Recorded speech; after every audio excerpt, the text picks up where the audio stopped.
Bombastic side eye, criminal offensive side eye.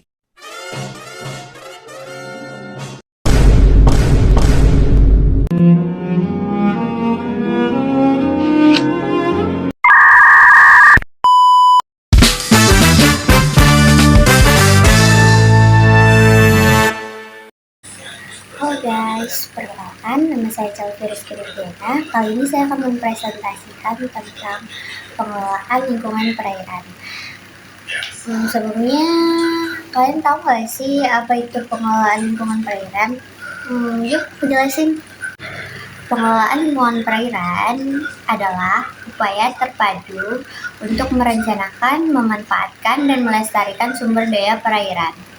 Fokus utamanya adalah untuk menjaga keseimbangan ekosistem, memantau kualitas air, parameter fisika, kimia, biologi, dan memanfaatkan ekonomi berjalan secara berkelanjutan untuk generasi berikutnya.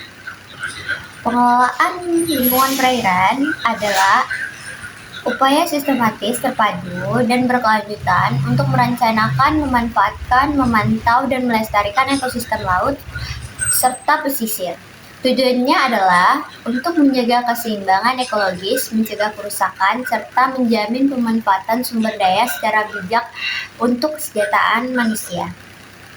Kita akan masuk ke dalam aspek utama pengelolaan perairan. Aspeknya ada 3, aku akan jelasin satu-satu. Yuk, dengerin. Yang pertama, ada pengendalian pencemaran air. Pengendalian pencemaran air adalah upaya pencegah, penanggulangan, dan memulihkan kualitas air agar sesuai dengan baku mutu yang ditetapkan. Hal ini diwujudkan melalui serangkaian tindakan terpadu dari tingkat individu hingga regulasi pemerintah, seperti pengolahan limbah dan sampah, pengolahan limbah industri yang wajib mengolah limbah cairan mereka menggunakan instalasi pengolahan air limbah atau IPAL yang melalui tahap primitive secondary yang meliputi tahapan primitive, secondary, hingga tertiary treatment sebelum dibuang ke perairan umum. Ada pengolahan limbah domestik juga, digunakan septic tank yang kedap dan terawet untuk mencegah tinja meresap ke sumur air tanah. Selain itu, gunakan deterjen dan produk rumah tangga yang ramah lingkungan. Dan ada pemilihan dan pembuangan sampah. Jangan pernah buang sampah, sisa makanan, minyak bekas, atau bahan kimia lainnya ke saluran pembuangan air seperti parit, sungai, dan lain-lain karena hal tersebut bisa menyebabkan pencemaran. Yang kedua, ada pendekatan berkelanjutan atau 4R. Penerapan prinsip reduce atau mengurangi sampah, reuse atau penggunaan ulang, recycle, daur ulang, dan reval, memelihara lingkungan dalam kegiatan sehari-hari untuk meminimalkan beban pencemaran lingkungan. Terus yang ketiga ada penerapan prinsip pertanian bijak, yaitu gunakan pupuk organik dan pestisida secukupnya dalam aktivitas pertanian agar sisa bahan kimia tidak terlarut oleh air hujan dan mencemari aliran air yang ada di sekitar tempat pertanian tersebut. Yang keempat ada penghijauan dan konservasi. Menanam pohon juga bisa menjaga vegetatif air di sekitar sumber air, dapat membantu menyerap air, mencegah erosi, serta menyaring polutan alami sebelum air masuk ke dalam tanah dan badan air. Baik, kita akan masuk ke pelestarian sumber daya air. Ini adalah upaya memelihara keberlanjutan fungsi air agar selalu tersedia dalam kuantitas dan kualitas yang memadai. Tindakan nyatanya meliputi penghematan air, terus membuat sumur resapan dan biopori. Tidak membuang sampah atau limbah sembarangan ke sungai atau ke parit-parit kecil yang bisa mengalir ke laut, serta melakukan reboisasi untuk menjaga area resapan air tersebut. Terus kita akan masuk ke pengelolaan rumah tangga, yaitu mematikan keran saat tidak digunakan, memperbaiki pipa yang bocor untuk mencegah pemborosan air, gunakan deterjen atau produk pembersih yang ramah lingkungan dan dapat diserap tanah. Konservasi lingkungan, yaitu seperti yang tadi saya sebutkan, melakukan reboisasi atau penanaman pohon untuk menjaga daerah aliran sungai, das, dan area resapan air. Terus ada pengendalian pencemaran, mencegah masuknya bahan pencemar dengan mengolah limbah cair sebelum dibuang dan tidak mencemari badan air dengan bahan kimia berbahaya.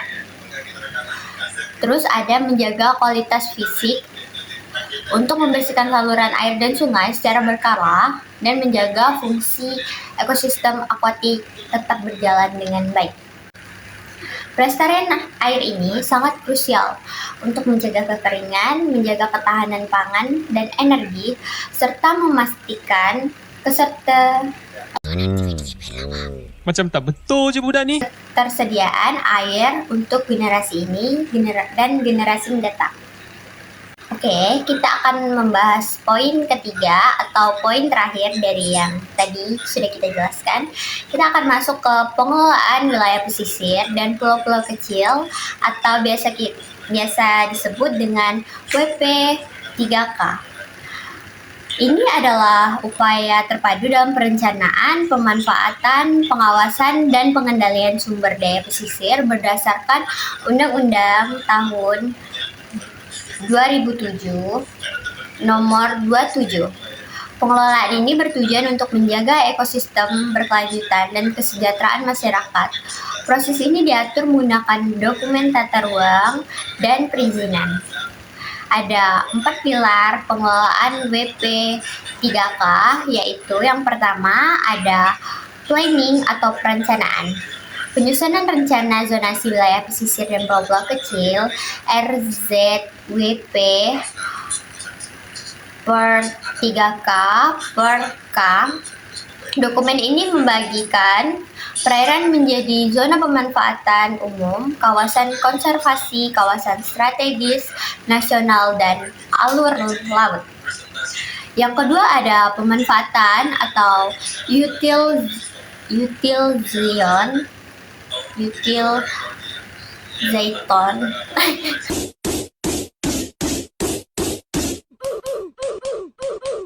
Kita masuk ke yang kedua, ada pemanfaatan. Pelaku usaha wajib mengantongi izin kesesuaian kegiatan pemanfaatan ruang laut atau PKK-PRL yang terintegrasi dengan tata ruang darat laut untuk memastikan kegiatan tidak merusak lingkungan. Terus ada pengawasan atau supervision dilakukan oleh polisi khusus pengelolaan wilayah pesisir dan pulau-pulau kecil atau Polsus WP P3K untuk mencegah pelanggaran dan kerusakan sumber daya alam. Terus ada pengendalian, kontrol, langkah evaluasi, penyelesaian sengketa apabila terjadi konflik antar pemangku kepentingan seperti nelayan, industri, konservasi di wilayah pesisir. Baik, kita akan masuk ke prinsip utama IWRM atau pengelolaan sumber daya air terpadu berbakar pada prinsip Dublin yang dicetuskan pada tahun 1992. Kerangka ini menekankan 4 pilar utama, yaitu yang pertama adalah air adalah sumber daya yang terbatas dan rentan. Air sangat penting untuk menopang kehidupan, pembangunan, dan lingkungan. Yang kedua adalah pendekatan partisipatif.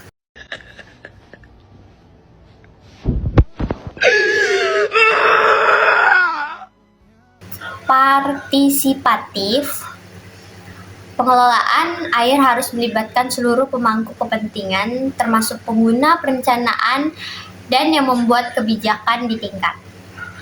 Yang ketiga adalah peran perempuan. Perempuan memakai peran sentral dalam penyediaan, pengelolaan, dan perlindungan air. Yang keempat adalah air memiliki nilai ekonomi. Air harus diakui sebagai barang ekonomi di semua penggunaan yang bersaing.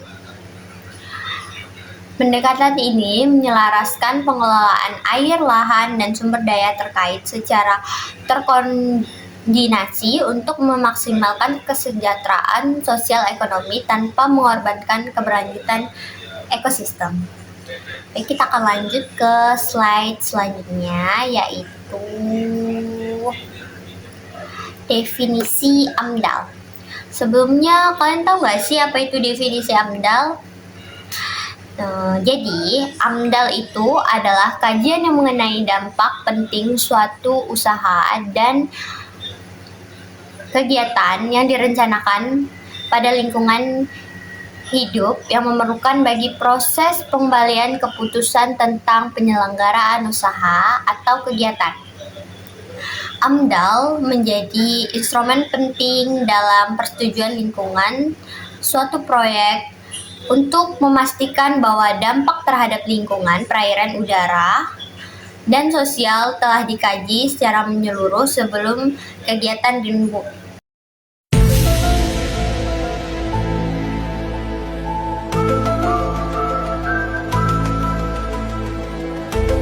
Kegiatan dimulai dan tidak merugikan pihak manapun. Dokumen AMDAL atau analisis mengenai dampak lingkungan secara umum terdiri dari 3 komponen utama yang disusun secara sistematis. Kerangka yang pertama adalah kerangka acuan atau KANDAL sebagai pedoman studi analisis dampak lingkungan atau ANDAL untuk mengkaji kelayakan serta RKL atau RPL untuk pengelolaan dan pemantauan. Kita akan membahas tentang yang pertama, itu adalah kerangka acuan atau KANDAL. Ini merupakan dokumen pelingkupan yang berisi ruang lingkup kajian AMDAL. Komponen ini mencakup pelingkupan atau identifikasi dampak potensial dan penentuan batas wilayah studi serta batas kajian. Yang kedua ada metode studi, metode yang mengumpulkan data, analisis data, perkiraan serta evaluasi dampak penting. Yang ketiga ada informasi umum, identitas pemarkasa, penyusun, deskripsi rencana kegiatan. Oke, kita akan masuk ke yang kedua, yaitu analisis dampak lingkungan atau ANDAL. ANDAL ini mengkaji dan menganalisis secara mendalam potensi dampak penting yang ditimbulkan oleh rencana usaha atau kegiatan. Isinya meliputi deskripsi zona lingkungan hidup awal, kondisi baseline fisik, kimia, biologi, sosial, dan budaya di lingkungan sekitar. Terus perkiraan besar dan sifat penting dampak, bisa dampak positif, negatif. Terus ada evaluasi secara holisontik terhadap bagian dampak lingkungan yang saling berkaitan. Yang ketiga adalah rencana pengelolaan pemantauan lingkungan hidup atau RKRPL. RKL adalah upaya pengendalian dampak negatif dan memaksimalkan dampak positif. Jadi dari dampak negatif kita maksimalkan agar ada dampak positif di balik dampak negatif tersebut.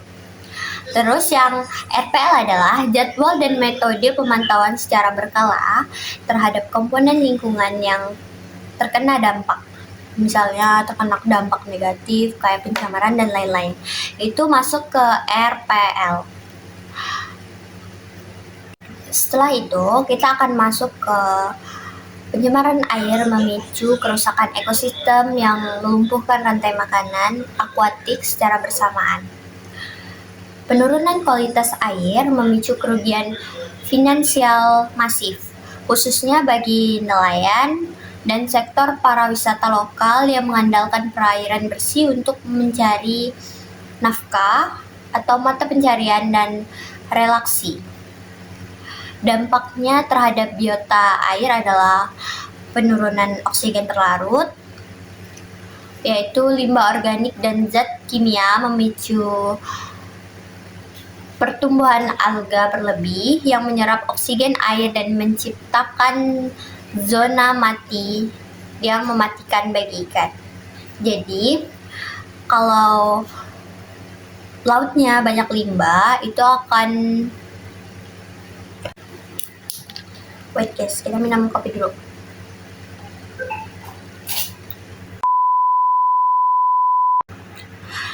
Kita masuk ke akumulasi racun. Bahan racun seperti logam berat, mikroplastik meracuni biota air dan masuk ke rantai makanan, menyebabkan mutasi, penurunan populasi, hingga kematian massal bagi ikan atau biota laut lainnya. Jadi guys, kalian jangan buang sampah sembarangan karena mikroplastik itu mempunyai racun yang dapat menyebabkan mutasi dan penurunan populasi hingga kematian massal bagi biota di laut. Terus ada kerusakan habitat. Kerusakan habitat ini bisa jadi karena tumpahan minyak dan limbah industri yang merusak terumbu karang dan ekosistem mangrove yang berfungsi sebagai tempat pemijahan alami atau tempat hidupnya ikan-ikan kecil. Itu guys. Terus yang kedua ada dampak sosial dan ekonomi. Dampak sosialnya adalah penurunan pendapatan nelayan. Jadi karena ikan-ikan itu mati, menurunnya populasi dan kualitas tangkapan ikan akibat pencemaran secara langsung memangkas pendapatan nelayan lokal. Nah, nelayan lokal jadi susah cari ikan guys karena pencemaran tersebut. Terus ada kerugian pariwisata. Perairan yang tercemar, keruh, dan berbau mengurangi daya tarik wisata hingga menekan pendapatan bisnis, perhotelan, dan reaksi lokal. Terus ada kesehatan masyarakat. Masyarakat yang mengonsumsi air atau biota yang terkontaminasi memicu berbagai wabah penyakit yang berujung pada pembekakan pengeluaran biaya medis warga. Jadi guys, selain pencemaran lingkungan ini dapat merusak biota-biota yang ada di dalam laut, dia juga bisa merugikan warga-warga sekitar yang memanfaatkan seluruh biota laut untuk mencari nafkah guys. Kayak restoran yang gak bisa dapat udang segar karena pencemaran lingkungan. Oke, kita akan masuk ke slide selanjutnya. Baik, kita akan masuk ke dasar hukum yang pertama, yaitu ada Undang-Undang Nomor 32 Tahun 2009 tentang Perlindungan dan Pengelolaan Lingkungan Hidup atau PPLH, mengatur dasar hukum mengelola lingkungan, instrumen, AMDAL, UKL, UPL, dan penegakan hukum lingkungan di Indonesia. Yang kedua ada Undang-Undang Nomor 6 Tahun 2023 tentang penerapan Perpu Nomor 2 Tahun 2022 tentang Cipta Kerja, memperbarui ketentuan perizinan perusahaan berbasis resiko dan penyederhanaan proses AMDAL. Landasan hukumnya, kedua undang-undang ini menjadi acuan utama dalam penyelenggaraan perlindungan lingkungan hidup, termasuk pengelolaan lingkungan perairan secara nasional.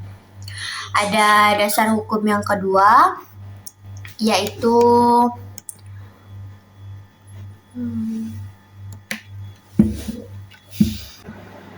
Yang kedua adalah PP nomor 22 tahun 2021 tentang penyelenggaraan perlindungan dan pengelolaan lingkungan hidup PPLH, mengatur tata acara perizinan AMDAL, UKL, UPL, dan instruksi pengendalian lingkungan secara menyeluruh.